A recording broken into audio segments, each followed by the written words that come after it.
When sailing to the Bahamas, my autopilot broke. I managed to fix it, but I wanted to find a backup for my autopilot. I learned about sheet to tiller and used it on my trip from the Bahamas to Guatemala. Here's the story of that journey.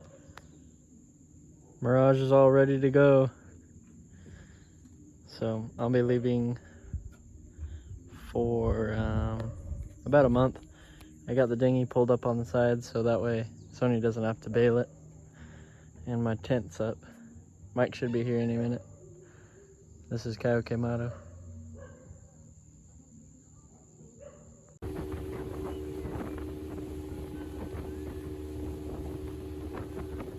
After I prepared the boat for my absence, I hitched a ride from Guatemala back to Fronteras. From there, I caught a bus to Guatemala City.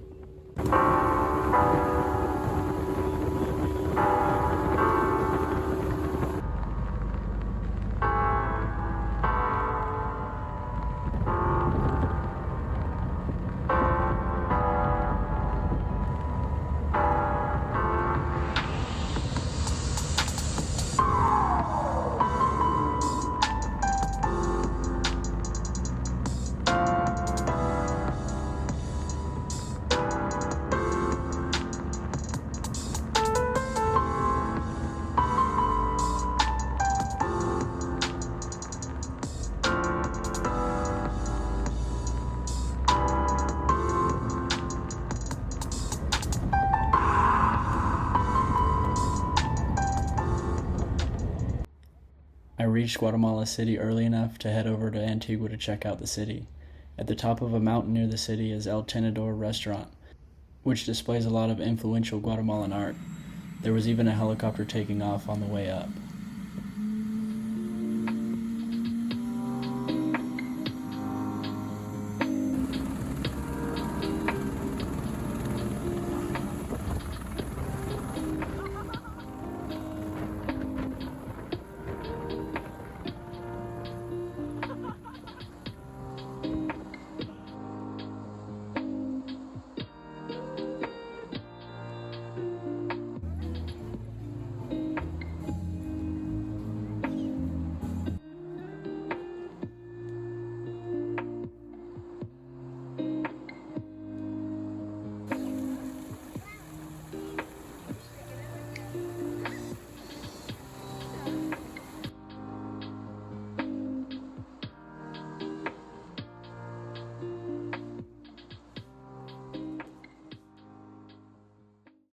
The next day I went to explore the actual city of Antigua, which turned out to be one of the most beautiful cities I've ever visited.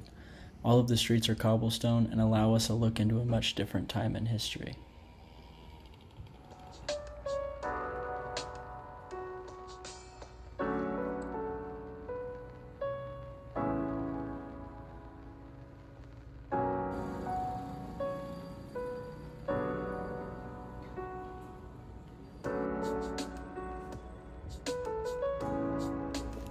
Antigua was founded in 1524 as the original Guatemala City. There's a large volcano located near the city called the Volcan de Agua. It destroyed the city in 1541. Disaster struck again in 1773 when the Santa Marta earthquakes once again destroyed the city. The Cathedral de Santiago was part of the destruction, and the remains of the once great cathedral can still be seen today. It is easy to see the grandeur that once existed inside the damaged walls and missing roof. The cathedral was rebuilt as the parish church of San Jose. It is much smaller than the original cathedral, and Guatemala City was moved to its present-day location. The residents left behind decided to rebuild the city and call it Antigua.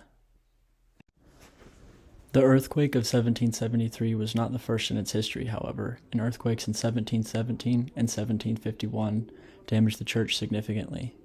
The cathedral consisted of a large dome with multiple chapels and naves. They were filled with paintings, statues, and an exquisite altar crafted by talented European artisans. After seeing the church ruins, I went to see some live music that included the marimba, Guatemala's national instrument.